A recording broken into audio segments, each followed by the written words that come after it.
and welcome to the inaugural episode of CIO Talks Series by Ensure Services, which is a Redington brand.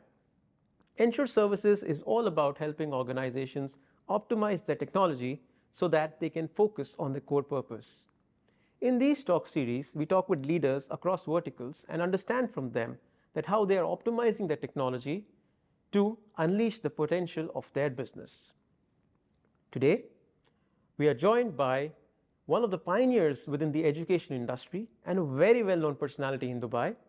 She has won various accolades such as Education CEO of the Year and Indian Female Entrepreneur of the Year.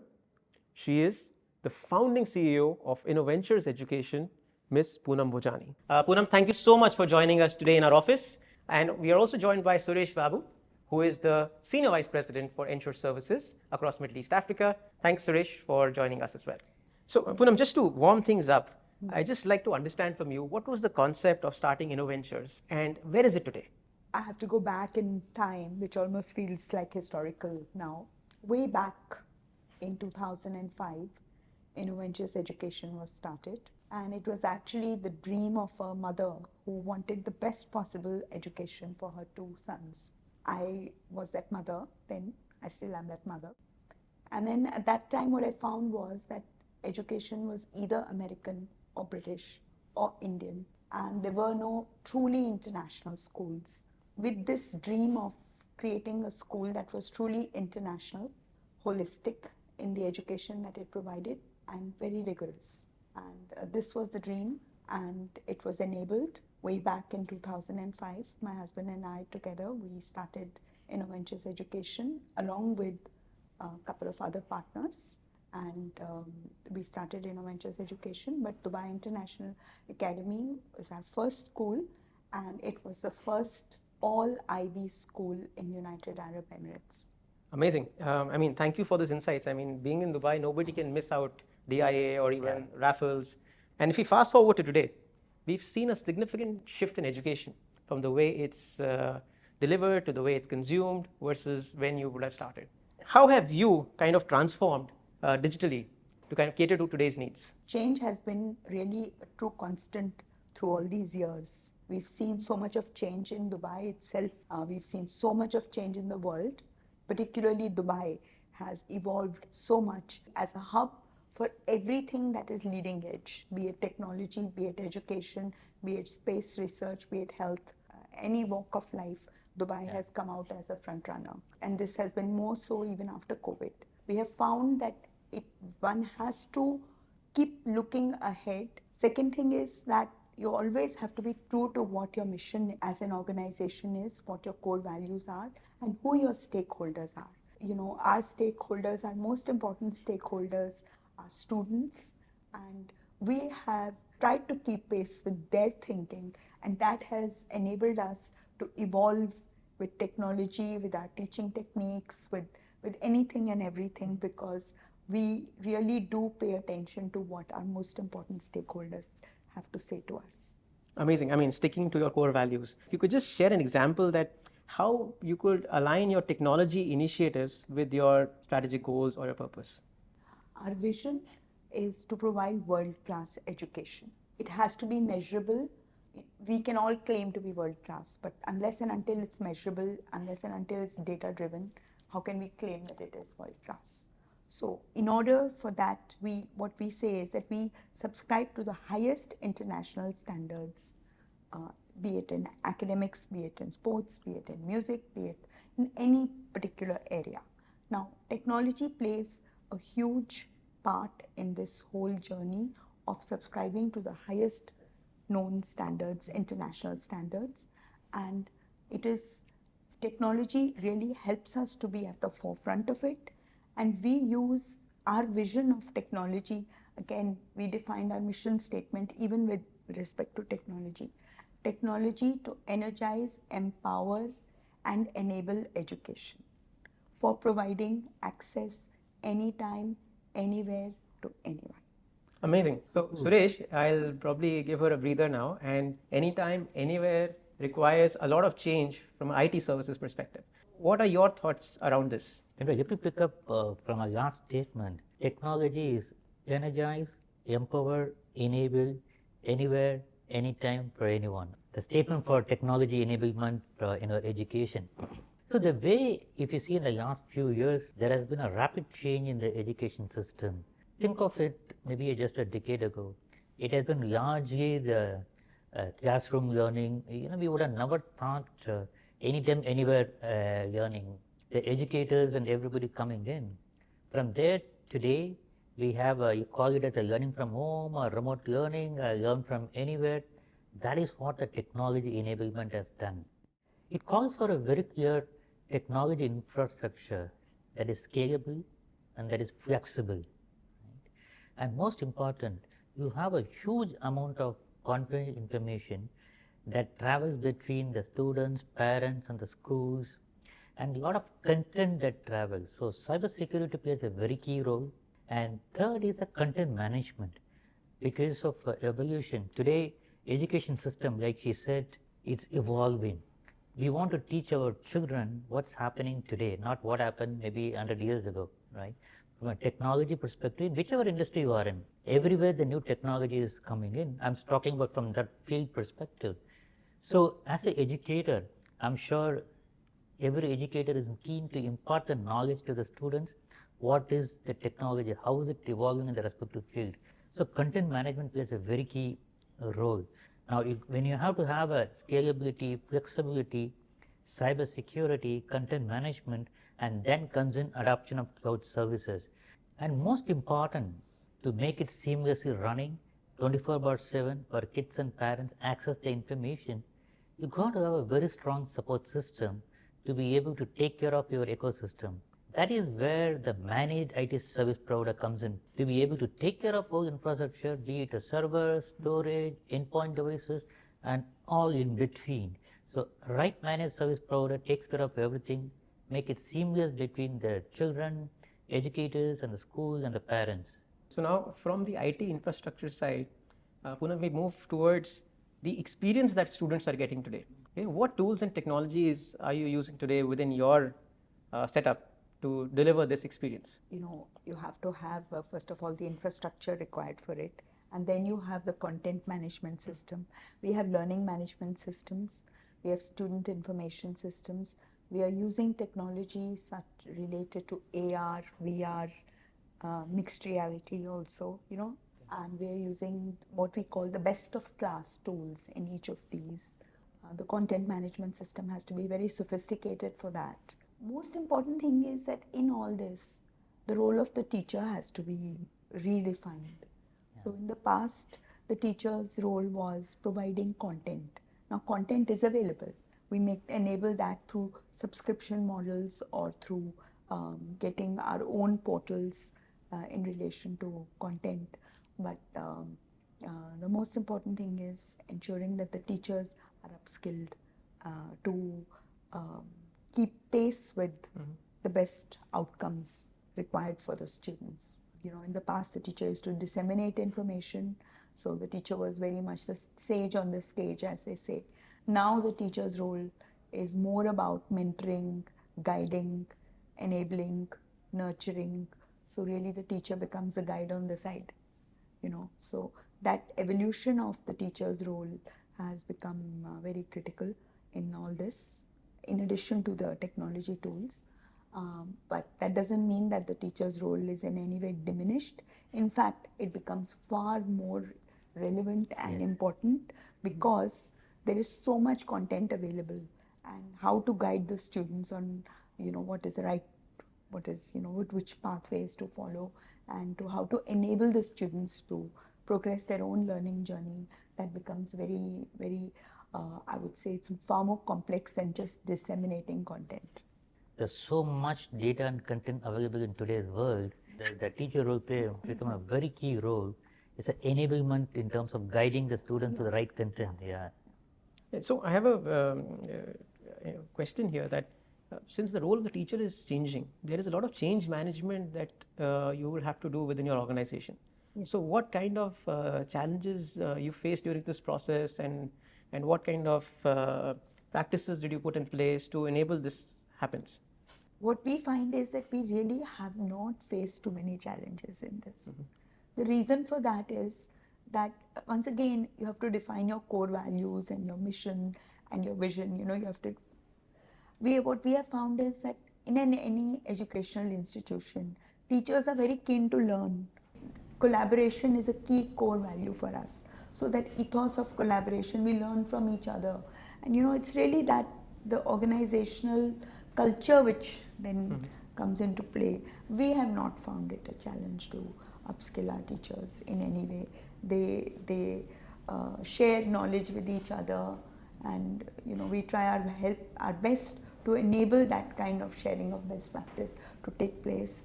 We invest in the professional development and the skills of the teachers, and we invest in the best quality of resources we can get. I cannot answer that question very, I can't say that we have had challenges. No. In fact, when in 2020, when when the coronavirus took over, it's very interesting that we were in the pilot stages of launching Microsoft Teams, because we were finding that it's really needed in our context without knowing that the coronavirus is around the corner. And we were finding many uses for it, in terms of sharing best practice across the organization. So when the coronavirus hit at that stage, we just had to define our class sets, and some level of training was required, basic level of training, and we were on a roll again.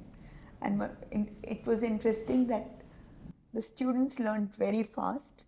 Most teachers learned very fast, but some teachers who were used to the conventional chalk and board method of teaching, they found it a little complex, but also either they adapted or they realized it was not for them, So, yeah. Great insights. In fact, now, Suresh, we have the culture, we have the tools, but now to run all of this, it requires a rethinking of the IT infrastructure. So, what are your recommendations for anyone in the education sector on implementing or deciding on implementing what technologies to choose? It all starts from the vision statement. Like Poonam mentioned, the Innoventures started with a vision of world-class education system, right? Once you have the vision, everything falls in place. The world-class education system can only happen with evolving technology as a foundational stone to it. So the way we go is, first thing is, we need to be understanding the learning objectives are met, which is helping to achieve your vision statement. Coming to the very specific, what are the things to be looking at when you go for the IT infra and the education? I can give a big list, but to name a few, I think first thing is the scalability. You got to have a scalable infra, because when we were talking to Poonam, she mentioned how the Dubai and UAE is evolved in the past 10 to 15 years. I think the population has grown 2 to 3 times, and I think Dubai also grown vertically and horizontally, accommodating people, expats coming in here. So, of course, that also increases the students coming into the school. So, scalability is very, very important. And second is the user interface, both for students and for the educators. The LMS, the learning management system that you have, that having a very seamless user interface is very important. We talked about the cyber security, I would continue to insist upon, because when you move more and more to the remote learning, not only education is moving into the remote, look at it post the pandemic, the whole corporate has moved into remote, right? It's kind of a hybrid work culture, a work from, educate from anywhere, study from anywhere. There in a corporate, we call it as a work from anywhere, right? So hybrid work culture, hybrid learning, with all these things in place, you see a cyber attack in the last 3 to 4 years have significantly increased based on the data what we have. So it is so important to protect the confidentiality of the data and also the contents.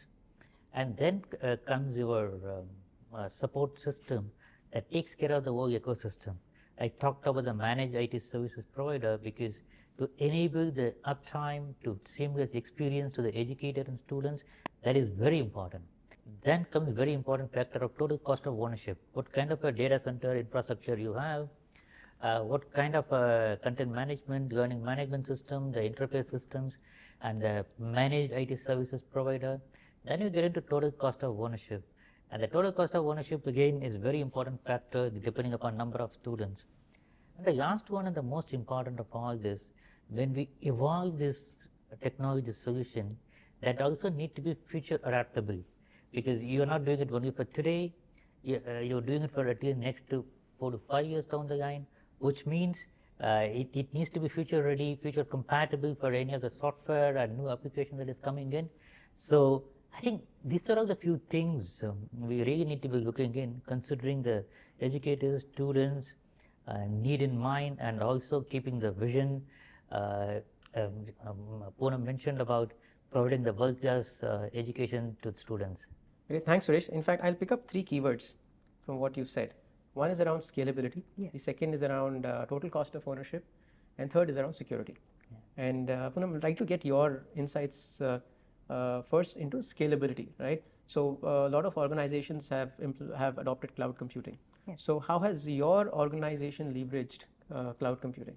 Almost all our applications are on cloud, and our servers, we have servers, but we are hosting everything, by and large, almost everything. I think 90%, over 90% is what we have on cloud, and the 5 to 7% which we don't have on cloud is in the process of migration due to legacy applications. So that has in fact really supported us, the cloud computing. Our population is young minds, we have our stakeholders, our young students, and we have to be able to protect them from data. So we need to have our firewalls and everything in place. And we need also to have proper practices in place so that, they don't get targeted as young students, So we also need to educate them about their own digital footprint and how important it is to see how they portray themselves. It's also very important to look after their mental well-being, because with the advent of social media, I know I'm going a little bit onwards, but it's really about security from a very holistic perspective. We have to protect them from the impact of social media, because young minds, it's very important to see how their personality should not be one on social media alone, So to educate them about all this also becomes very important. So yes, cybersecurity per se for the infrastructure is very important, but securing minds is also very important in this. So how do you decide on the investments to make in technology? Is there a guiding principle you adopt, or is it basis need? So you give us a perspective. How does that work? We have our budgeting methods, but then we also prioritize and plan ahead in the future, for the future. So we have our budgeting methods based on the number of users. We have a budgeting method based on what our educational goals are, what our aspirations are, and according to that we prioritize how we spend on technology. And so far we have found that whatever strategies we have adopted have enabled us to build incrementally as needed. Great. So now from investments, let's just talk about the environment for a bit. We know COP28 is happening in Dubai. Yes. We're all very happy about it. Yes.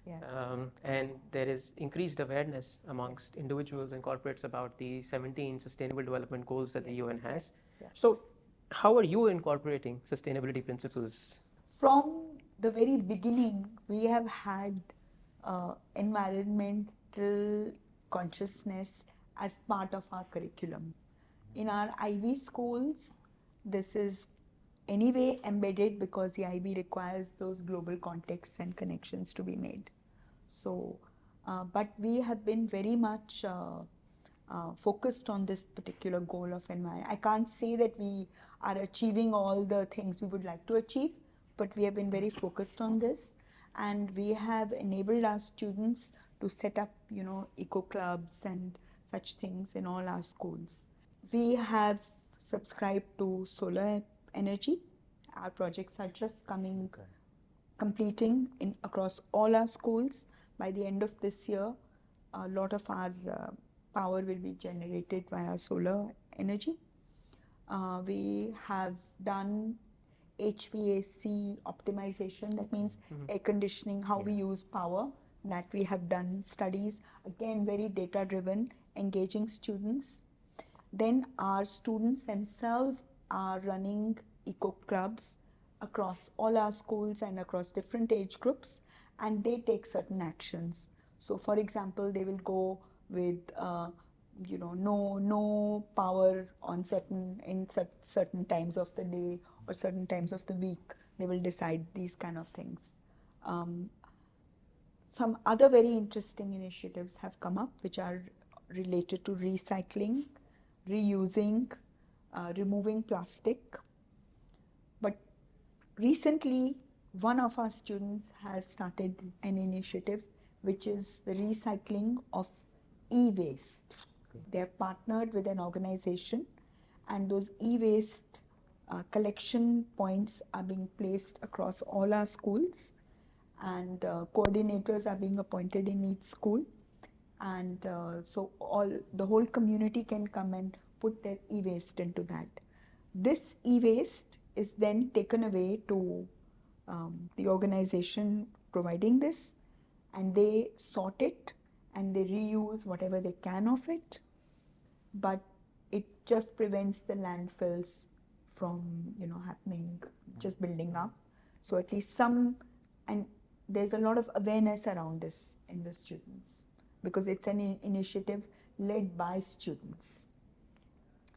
Apart from this, our schools are also in the process of hosting their own mini COP28s as we speak.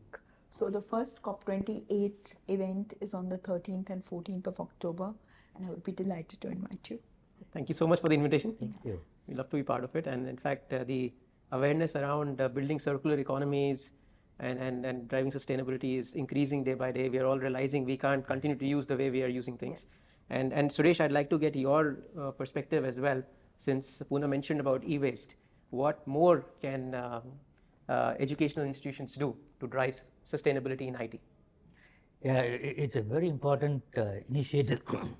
Sustainability is not only from an education perspective. Today, it's across country to country, government to government. I think every person on the earth needs to be a lot more conscious and supporting those initiatives. So from an IT perspective, the few of the things that comes up on top of my mind are, one is energy efficient data centers, and any hardware that we buy, we can always make sure that they are energy efficient. And how do we use virtualization that helps maximizing the servers and resource utilization, right? And she covered very nicely the renewable energy. Already they are into solar, solar or through windmill energy. These are all very important energy initiatives. And most important, like Poonam mentioned, disposal of hardware. One of the students setting it up, I really like the idea because it's so important. The mobile to USB, the laptop, printer, the cables, all those things it is very important to dispose them in a sustainable way. And from a learning perspective, moving more and more through the digital content than a traditional the printed content. Maybe the early school goers they might need because of to develop the motor skills, but by and large, as you move to the digital content, it becomes a lot more easier. Like for example, my daughter goes to school only with a laptop. I remember 10, 20 years ago, there was a big bag people carry. The weight of the bag will be more than the kid itself. Today she just carries a laptop. So I think that's the other one. And most important is, like Poonam mentioned, how do you create awareness in the education system? Talking about these initiatives, right? Environment initiatives, how the social and the governance initiatives, sustainability, the circular economy, right? Recycle and reuse initiatives. I think creating this awareness across the students is so important because they are the future generation. They would change a lot of those things, and directing them to the sustainable IT and sustainable living is so important. So that's my take, not only from IT perspective, maybe I covered a little bit overarching point on the sustainability. No, very right. That we also have this BYOD initiative where every student brings their own device. First of all, it personalizes the learning experience. Yeah. Secondly, we can cut out using so much of paper. Absolutely. And everything is digital. So yeah, that's certainly a very useful initiative. But even basic things like what you mentioned, just rewarding good habits. Yes. Like you put your put the light off. Even a 4-year-old, 3-year-old can be rewarded. For that. You have just one thing you say that okay, when you leave the room, put the light off. Yeah. Or when you're not using water, turn the tap off. Yeah. Simple things like this. You just reward these habits, Yeah. give them a sticker every time they come and say, yes, I did this. So these kind of things can also build these habits from a very young age. But coming back to the point of, e-waste and all, I think things like this are very important, and organizations need to, I think all organizations need to look at this e-waste criteria, because the landfill contribution from e-waste is very, very significant otherwise. Yeah. Great. So, I mean, since we are having a broader discussion, I'd like to bring in the topic of diversity as well. So, how are you driving diversity in your organization? I'm very proud to say that when last counted, we had over 8,500, which I think now has crossed 9,000 students, and we have about 1,400 staff, which are including our outsourced staff. So what we counted was 129 nationalities of students and 69 nationalities of staff when last counted. Wow. So in terms of diversity of nationality or ethnicity, I think once again I go back to the kind of place Dubai is. It's a melting pot of cultures, and people from all over the world are building their home in Dubai, and they come to work here and they stay here like us. So that is the international perspective. But diversity goes beyond just once again just the nationalities. There's diversity of in education. There's diversity of learners. There are all kinds of learners. Some learners cater to you can cater to through visual methods, for example. Some learners, so we have to cater to these different learning styles also. So there's also neurodiversity. So we're very conscious of that, and it's building a culture where there is acceptance of all differences, and respecting all differences, be it whether it's gender or it's nationality or it's the way you think. It's very important to have that through the organization. So I think I'm very fortunate that being part of an educational institution, you can actually practice all these things in a very practical way. Amazing. I mean, you're doing it at such a large scale. And that brings me to my final question, that you have about 8,500, 9,000 students now, and with hopefully new institutions coming up, they will grow further. How do you see the future of technology within education? And considering all the topics you've touched, starting from robotics to diversity to sustainability, bringing all of it together at such a large scale, how do you visualize technology playing a role? Technology in education will continue to be an enabler, and again continue to energize and empower education. And that was the goal with which we established our organization so many years ago, way back in 2005, and that goal still continues to be the same. It's all about educating young minds, but technology has to be an enabler. It cannot become an end in itself. Even with the advent of AI technology is an enabler. I would say that in a nutshell. Amazing. I think we'll end with that technology is an enabler. You should be very clear of your end goal and your purpose. Thank you so much, Poonam, for being here. It was a pleasure speaking with you and getting all those insights. Thank you so much. It's really been a pleasure here. Thank you so much, really.